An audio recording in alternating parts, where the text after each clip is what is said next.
മലയാള കഥാസാഹിത്യത്തിന് നവീന മുഖം നൽകിയ ഓട്ടുപുലാക്കൽ വേലുക്കുട്ടി വിജയൻ എന്ന ഒ.വി. വിജയൻ്റെ ഭാവതീവ്രമായ ആഖ്യാനശൈലി കൊണ്ട് ശ്രദ്ധേയമായ കഥയാണ് കടൽത്തീരത്ത്. മകൻ്റെ മരണശിക്ഷയ്ക്ക് സാക്ഷിയാകാൻ യാത്രയാവുന്ന വെള്ളായിയപ്പനും അയാൾക്കൊപ്പം തേങ്ങുന്ന പാഴുതറ ഗ്രാമവുമാണ് കഥയെ മുന്നോട്ടു നയിക്കുന്നത്. നാടിനുവേണ്ടി മരിച്ച കണ്ടുണ്ണിയും മകനെ തൂക്കിലേറ്റിയത് എന്തിന് എന്നുപോലും അറിയാത്ത നിരക്ഷരനായ വെള്ളായിയപ്പനും അയാളുടെ ഓർമ്മകളും നിറഞ്ഞ ഒരു ഗ്രാമീണ ജീവിതത്തിൻ്റെ നേർക്കാഴ്ചയാണ് കടൽത്തീരത്ത് എന്ന കഥ. പാഠം കടൽത്തീരത്ത്. വെള്ളായിയപ്പൻ യാത്ര പുറപ്പെടുമ്പോൾ വീട്ടിൽ നിന്ന് കൂട്ടനിലവിളി ഉയർന്നു.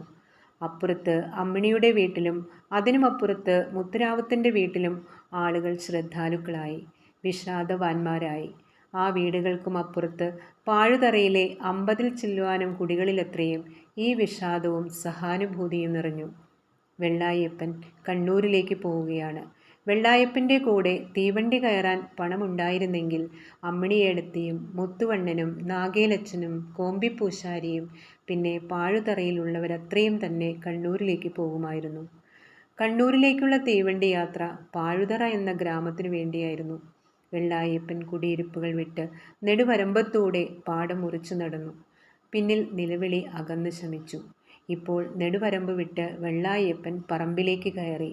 പറമ്പിലെ മഞ്ഞപ്പുല്ലിലൂടെ ആരുടെയൊക്കെയോ ദുഃഖസഞ്ചാരങ്ങളുടെ തഴമ്പായി ചവിട്ടടിപ്പാത നീണ്ടുപോകുന്നു. ദൈവങ്ങളെ, തമ്പുരാക്കന്മാരെ, വെള്ളായപ്പൻ വിളിച്ചു. ചവിട്ടടിപ്പാതയ്ക്കിരുവശവും നിന്ന കരിമ്പനകളിൽ കാറ്റുപിടിച്ചു. പട്ടകളിൽ കാറ്റിരമ്പുന്നത് വെള്ളായപ്പന് അന്നാദ്യമായി അപരിചിതമായി തോന്നി. പനമ്പട്ടകൾ സംസാരിക്കുന്നത് പോലെ, പനമ്പട്ടകളിൽ ഊട്ടുദൈവങ്ങളും കാരണവന്മാരും സംസാരിക്കുന്നത് പോലെ. തുവർത്തിൽ കെട്ടിയ പൊതിച്ചോറിൻ്റെ കഞ്ഞിനനവ് കയ്യിൽ തട്ടി. തൻ്റെ കോടച്ചി ഈ ചോറുപൊതി കെട്ടുമ്പോൾ അതിലേക്ക് ഒരുപാട് കണ്ണുനീർ വീഴ്ത്തിയിരിക്കണം. കണ്ണുനീരിൻ്റെ ഓതം തോർത്തിൻ്റെ കെട്ടിലൂടെ കുതിർന്നു പിടിക്കുന്നു. തീവണ്ടി ആപ്പീസെത്താൻ ഇനിയും 4 കല്ല് നടക്കണം. കുറച്ചു നടന്നപ്പോൾ കുട്ടസ്യം മാപ്പിള എതിരെ വരുന്നു. കുട്ടസ്യം മാപ്പിള ആദരവോടെ വഴിമാറി നിന്നു. വെള്ളായിയേ, മാപ്പിള പറഞ്ഞു. മരയ്ക്കാരെ, വെള്ളായപ്പൻ പ്രതിവചിച്ചു. അത്രമാത്രം. 2 വാക്കുകൾ, പേരുകൾ. എന്നാൽ ആ വാക്കുകളിൽ ദീർഘങ്ങളും സമ്പന്നങ്ങളുമായ സംഭാഷണ പരമ്പരകൾ അടങ്ങിയത് വെള്ളായപ്പനും കുട്ടസ്യം മാപ്പിളയും അറിഞ്ഞു. മരയ്ക്കാരെ, നിങ്ങൾക്ക് ഞാൻ 15 റുപ്പിക കടം വീട്ടാനുണ്ട്. അല്ല, 15 റുപ്പികയും 4 അണയും. വെള്ളായി, ഈ യാത്രയിൽ അതിനെക്കുറിച്ച് ഓർക്കരുത്. മരയ്ക്കാരെ, ഇനി ഒരിക്കലും എനിക്കത് വീട്ടാൻ കഴിഞ്ഞെന്ന് വരില്ല. വീടാത്ത കടങ്ങൾ പടച്ചവൻ്റെ സൂക്ഷിപ്പുകളാണ്. അതങ്ങനെ തന്നെ ഇരിക്കട്ടെ. എൻ്റെ ഉള്ളു പൊട്ടുന്നു, എൻ്റെ പ്രാണൻ പറയുന്നു. പടച്ചവൻ തുണയ്ക്കട്ടെ, മുത്തുനബി തുണയ്ക്കട്ടെ, നിൻ്റെയും എൻ്റെയും ദൈവങ്ങൾ തുണയ്ക്കട്ടെ. കരിമ്പനപ്പട്ടകളിലെ കാറ്റ് ദൈവസാന്ദ്രമായി. കുട്ടസ്യം മാപ്പിളയെ വിട്ടുകൊണ്ട് വെള്ളായപ്പൻ യാത്ര തുടർന്നു. ഇനിയും 4 കല്ല് നടക്കണം. വഴിയിൽ പിന്നെയും ഒരഭിമുഖം. നീലിമണ്ണാത്തി. അലക്കിയ തുണികളുടെ കെട്ട് ചുമലിൽ ഞാത്തി എതിരെ വന്ന നീലി വഴിമാറി നിന്നു. വെള്ളായിച്ചോ, അവൾ പറഞ്ഞു. അത്രമാത്രം. നീലിയേ, വെള്ളായപ്പൻ പറഞ്ഞു. അത്രമാത്രം. 2 വാക്കുകൾ മാത്രം. 2 വാക്കുകൾക്കിടയ്ക്ക് സാന്ത്വനത്തിൻ്റെ നിറവ്. വെള്ളായപ്പൻ നടന്നു. ചവിട്ടടിപ്പാത വെട്ടുവഴിയിൽ ചേർന്നു. വെള്ളായപ്പൻ വെട്ടുവഴിയിലൂടെ നടന്നു. വെട്ടുവഴി പുഴയിലേക്കിറങ്ങി.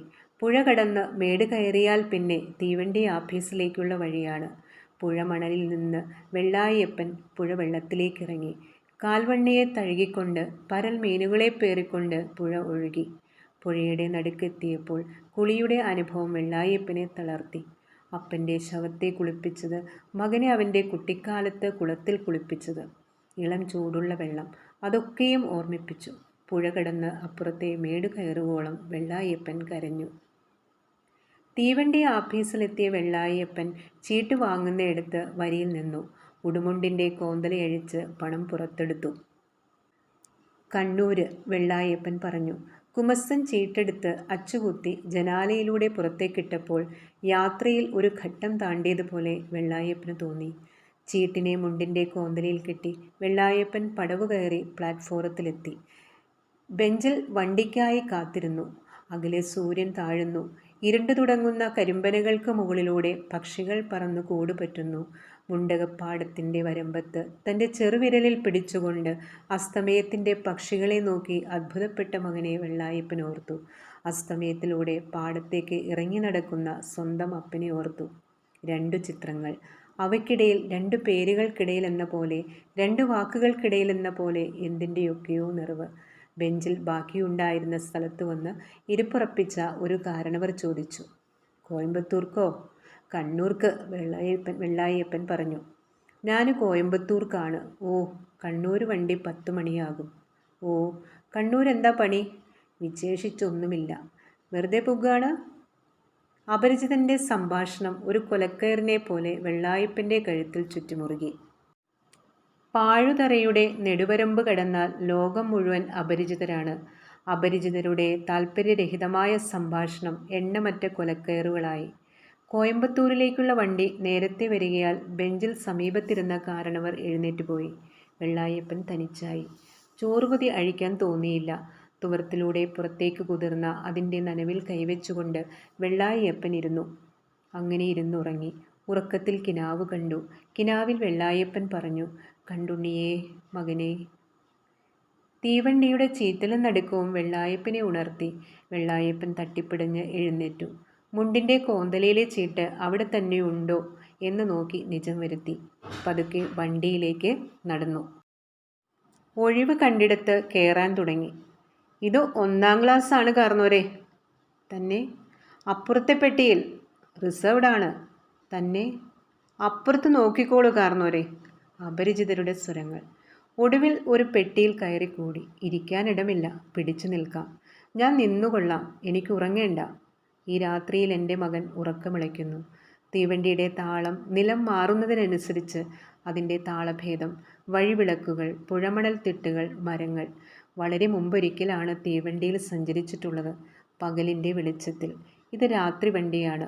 മങ്ങിയ ചിത്രങ്ങൾ പതിച്ച ചുവരുകളുള്ള ഒരു തുരങ്കത്തിലൂടെ അത് പായുന്നു. കണ്ണൂരെത്തിയപ്പോൾ നേരം പുലർന്നിട്ടില്ല. അപ്പോഴും കെട്ടഴിക്കാതെ പൊതിച്ചോറ് കയ്യിലിരുന്നു. ഗേറ്റിൽ ചീട്ട് തിരിച്ചു കൊടുത്തുകൊണ്ട് വെള്ളായപ്പൻ പുറത്തു കടന്നു. ആകാശത്തിൻ്റെ ഇരുട്ടിൽ അകലെ എവിടെയോ വിടരുന്ന പുലരിയുടെ സൂചന.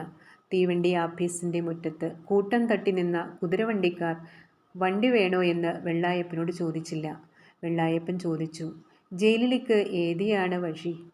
ആരോ ചിരിച്ചു. ഇതാ ഒരു കിഴവൻ നേരം പുലരുന്നതിന് മുമ്പ് ജയിലിലേക്കുള്ള വഴി തേടുന്നു. വീണ്ടും ആരോ ചിരിച്ചു. കാരണവരെ, കട്ടാൽ മതി, ജയിലിൽ എത്തിച്ചേരാം. അപരിചിതരുടെ സ്വരങ്ങൾ കഴുത്തിനു ചുറ്റും പിരിഞ്ഞു മുറുകി. വെള്ളായപ്പന് ശ്വാസം മുട്ടി. അവസാനം ആരോ വഴി പറഞ്ഞുകൊടുത്തു. വെള്ളായപ്പൻ നടന്നു. കാക്കക്കരച്ചിലൂടെ മുകളിൽ പതുക്കെ ആകാശങ്ങൾ തെളിഞ്ഞു. ജയിലിൻ്റെ പടിക്കൽ പാറാവുകാരൻ വെള്ളായപ്പനെ തടഞ്ഞു. എങ്ങട്ടായി രാവിലെ? വെള്ളായപ്പൻ വെങ്ങി. ഒരു കുട്ടിയുടെ നിസ്സഹായതയോടെ അയാൾ പാറാവുകാരൻ്റെ മുൻപിൽ നിന്നു. എന്നിട്ട് പതുക്കെ മുണ്ടിൻ്റെ കോന്തലയഴിച്ച് മഞ്ഞ നിറത്തിലുള്ള ഒരു കടലാസ് പുറത്തെടുത്തു. കടലാസ് ചുരുണ്ട് അലങ്കോലമായിരുന്നു. എന്താ അത്? പാറാവുകാരൻ ചോദിച്ചു. വെള്ളായപ്പൻ കടലാസ് പാറാവുകാരനെ ഏൽപ്പിച്ചു. പാറാവുകാരൻ കടലാസിലേക്ക് നോക്കിയില്ല. വെള്ളായപ്പൻ പറഞ്ഞു, എൻ്റെ കുട്ടി ഇവിടെ ഉണ്ട്. ഈ പുലർച്ചെ ആരാ വരാൻ പറഞ്ഞത്? പാറാവുകാരൻ പരുക്കനായി പറഞ്ഞു. ആപ്പീസ് തുറക്കട്ടെ. ഏതോ ശീലത്തിൻ്റെ സ്വാധീനത്തിൽ പാറാവുകാരൻ കടലാസ് നിവർത്തി നോക്കി. പാറാവുകാരൻ്റെ മുഖം പൊടുന്നിനെ കനിവുറ്റതായി. നാളെയാണ് അല്ലേ? പാറാവുകാരൻ പറഞ്ഞു. എനിക്ക് പിടിയില്ല, വെള്ളായപ്പൻ പറഞ്ഞു. കടലാസിലെ എന്താണ് എഴുതിക്കണത് ആവോ? പാറാവുകാരൻ കടലാസിലെ വിവരങ്ങൾ ഒരിക്കൽ കൂടി ശ്രദ്ധിച്ചു വായിച്ചു. അതെ, നാളെ രാവിലെ 5 മണിക്ക്, അയാൾ പറഞ്ഞു. വെള്ളായപ്പൻ്റെ കണ്ണുകൾ വിടർന്നു. അവയിൽ അന്ധാളിപ്പ് നിറഞ്ഞു. തന്നെ? വെള്ളായപ്പൻ പറഞ്ഞു. കാർന്നോർ ഇവിടെ ഇരിക്കൂ. ഓ. ജയിലിൻ്റെ ഉമ്മറത്തെ ചാരുപടിയിൽ വെള്ളായപ്പൻ ഇരുന്നു. അമ്പലത്തിലെ നട തുറക്കാൻ കാത്തിരിക്കുന്നത് പോലെ. കാർന്നോർക്ക് ചായയോ മറ്റോ വേണോ? വേണ്ട.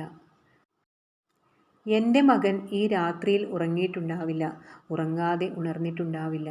ഉറങ്ങാതെ ഉണരാതെ അവന് ചായ കുടിക്കാൻ മനസ്സ് വരുന്നതെങ്ങനെ? വെള്ളായപ്പൻ്റെ കൈപ്പിടം പൊതിച്ചോറിൽ അമർന്നു. മകനെ, ഈ പൊതിച്ചോറ് നിൻ്റെ അമ്മ എനിക്ക് വേണ്ടി പൊതിഞ്ഞതാണ്. യാത്രയിൽ ഞാൻ അത് കഴിക്കാതെ ഇവിടം വരെ എത്തിച്ചു. ഇനി നിനക്ക് തരാൻ എൻ്റെ കയ്യിൽ ഇത് മാത്രമേയുള്ളൂ. തുവർത്തിനകത്ത് കെട്ടഴിക്കാതെ കിടന്ന പാഥയും പൊളിച്ചു. നേരം പതുക്കെ പതുക്കെ വെളുത്തു. നേരം പതുക്കെ പതുക്കെ കനച്ചു. ആപ്പീസ് തുറന്നു. ആളുകൾ മേശകൾക്ക് പിറകിൽ സ്ഥലം പിടിച്ചു. പാറാവുകാർ കവാത്ത് നടത്തി. തടവറ സജീവമായി. മേധാവികൾ കടലാസ് പരിശോധിക്കുന്നു. മേധാവികൾ ഉത്തരവിടുന്നു. ഉത്തരവുകളുടെ അപരിചിത സ്വരങ്ങൾ, വിദ്വേഷവും നിന്ദയും പകയുമില്ലാത്ത കുരുക്കുകൾ. അവ ചുറ്റിപ്പിടിച്ച് ശ്വാസം മുട്ടിക്കുന്നു. വെയിലിന് ചൂട് കൂടുന്നു. ഇവിടെ കാത്തിരിക്കൂ. വെള്ളായപ്പൻ കാത്തിരിക്കുന്നു. നീണ്ട നീണ്ട കാത്തിരിപ്പിന് ശേഷം ഒരു പാറാവുകാരൻ വെള്ളായപ്പനെ തടവറയുടെ ഉള്ളുകളിലേക്ക് കൂട്ടിക്കൊണ്ടു പോകുന്നു. വെയിലിൻ്റെ ചൂടറിയാത്ത തണുത്ത ഇടനാഴികൾ. ഇതാ ഇവിടെയാണ്. ഇരുമ്പഴികൾക്ക് പിന്നിൽ കണ്ടുണ്ണി നിന്നു. അപരിചിതനെപ്പോലെ കണ്ടുണ്ണി വെള്ളായപ്പനെ നോക്കി. സാന്ത്വനം കൊടുക്കുകയോ വാങ്ങുകയോ ചെയ്യാനാവാത്ത മനസ്സിൻ്റെ മറ. പാറാവുകാരൻ അഴിവാതിൽ തുറന്ന് വെള്ളായപ്പനെ അകത്ത് പ്രവേശിപ്പിച്ചു. അച്ഛനും മകനും നേരോട് നേരായി തെല്ലിട നേരം നിന്നു. പിന്നെ വെള്ളായപ്പൻ മകനെ കെട്ടിപ്പിടിച്ചു. കണ്ടുണ്ണി ശ്രവണത്തിനും അപ്പുറത്തുള്ള ഒരു സ്ഥായിയിൽ നിലവിളിച്ചു. വെള്ളായപ്പൻ കരഞ്ഞു വിളിച്ചു, മകനേ. കണ്ടുണ്ണി മറുപടി വിളിച്ചു, അപ്പാ. 2 വാക്കുകൾ മാത്രം. 2 വാക്കുകൾക്കിടയ്ക്ക് ദുഃഖത്തിൽ മൗനത്തിൽ അച്ഛനും മകനും അറിവുകൾ കൈമാറി. മകനെ നീ എന്ത് ചെയ്തു? എനിക്ക് ഓർമ്മയില്ല അപ്പാ. മകനെ നീ കൊലപാതകം നടത്തിയോ? എനിക്ക് ഓർമ്മയില്ല. സാരമില്ല മകനെ, ഇനി ഒന്നും ഓർമ്മിക്കേണ്ടതില്ല. പാറാവുകാർ ഓർമ്മിക്കുമോ? ഇല്ല മകനെ. അച്ഛൻ എൻ്റെ വേദന ഓർമ്മിക്കുമോ? ഉച്ചസ്ഥായിയിലുള്ള നിശബ്ദമായ നിലവിളി. അപ്പാ, എന്നെ തൂക്കിക്കൊല്ലാൻ സമ്മതിക്കരുതേ. 2 വാക്കുകൾക്കിടയ്ക്ക് ഈ വിനിമയം അത്രയും. കാർന്നോരെ, പുറത്തു വരൂ, സമയം കഴിഞ്ഞു. വെള്ളായപ്പൻ പുറത്തു വരുന്നു. അയാൾക്ക് പിന്നിൽ ഇരുമ്പഴി വാതിൽ അടയുന്നു. നീങ്ങുന്ന തീവണ്ടി മുറിയിൽ നിന്ന് പുറത്തേക്ക് നോക്കും പോലെ ഇരുമ്പഴിയിലൂടെ പുറത്തേക്ക് നോക്കിക്കൊണ്ട് അപരിചിതനായി കണ്ടുണ്ണി നിന്നു. അവസാനത്തെ തിരിഞ്ഞു നോട്ടത്തിൻ്റെ ശ്രദ്ധാഞ്ജലിയോടെ വെള്ളായപ്പൻ നടന്നകന്നു. ജയിലിൻ്റെ പരിസരങ്ങളിൽ വെള്ളായപ്പൻ അങ്ങുമിങ്ങുമായി കാത്തുകിടന്നു. സൂര്യൻ ഉച്ചയിലെത്തി. നേരം താണു. ഈ രാത്രിയിൽ കണ്ടുണ്ണി ഉറങ്ങുമോ? രാത്രി പിന്നിടുന്നു. മതിലുകൾക്കകത്ത് കണ്ടുണ്ണി ജീവിക്കുന്നു. പുലർച്ചയ്ക്ക് മുമ്പ് കൊമ്പുവിളികൾ മുഴങ്ങുന്നത് വെള്ളായപ്പൻ കേട്ടു. അത് വധശിക്ഷയുടെ ചടങ്ങാണെന്ന് വെള്ളായപ്പൻ അറിഞ്ഞിരുന്നില്ല. രാവിലെ 5 മണിക്കാണെന്ന് അവർ പറഞ്ഞിരുന്നു. കയ്യിൽ ഘടികാരമില്ലെങ്കിലും ഒരു കർഷകൻ്റെ ജന്മസിദ്ധിയിലൂടെ വെള്ളായപ്പൻ സമയമറിഞ്ഞു. ഒരു പേറ്റിച്ചയെപ്പോലെ തൻ്റെ മകൻ്റെ ദേഹത്തെ വെള്ളായപ്പൻ പാറാവുകാരിൽ നിന്ന് ഏറ്റുവാങ്ങി. കാരണവർക്ക് താല്പര്യമുള്ള പോലെ ശവം സംസ്കരിക്കാം. വേണ്ട, എനിക്ക് താല്പര്യമില്ല. ശവത്തിൻ്റെ ചുമതല നിങ്ങൾ ഏൽക്കുന്നില്ലേ? യജമാനന്മാരെ, എൻ്റെ കയ്യിൽ പണമില്ല. ഉന്തുവണ്ടിയുടെ പിറകെ തോട്ടികളുടെ കൂടെ വെള്ളായപ്പൻ നടന്നു. പട്ടണത്തിന് പുറത്തുള്ള വെളിനിലങ്ങൾക്ക് മുകളിൽ കഴുകന്മാർ ചുറ്റിപ്പറന്നു. മണ്ണ് മൂടുന്നതിന് മുമ്പ് കണ്ടുണ്ണിയുടെ മുഖം വെള്ളായപ്പൻ ഒരു നോക്ക് കണ്ടു. ആ നെറ്റിയിൽ കൈപ്പടം വെച്ച് അനുഗ്രഹിച്ചു. വെള്ളായപ്പൻ വെയിലത്ത് അലഞ്ഞു നടന്ന് കടൽപ്പുറത്തെത്തി. ആദ്യമായി കടൽ കാണുകയാണ്. കൈപ്പടങ്ങളിൽ എന്തോ നനഞ്ഞു കുതിരുന്നു. കോടച്ച് കെട്ടിത്തന്ന പൊതിച്ചോറാണ്. വെള്ളായപ്പൻ പൊതിയഴിച്ചു. വെള്ളായപ്പൻ അന്നം നിലത്തേക്കെറിഞ്ഞു. വെയിലിൻ്റെ മുകൾ തട്ടിൽ ഇവിടെ നിന്നു ബലിക്കാക്കകൾ അന്നം കൊത്താൻ ഇറങ്ങി വന്നു.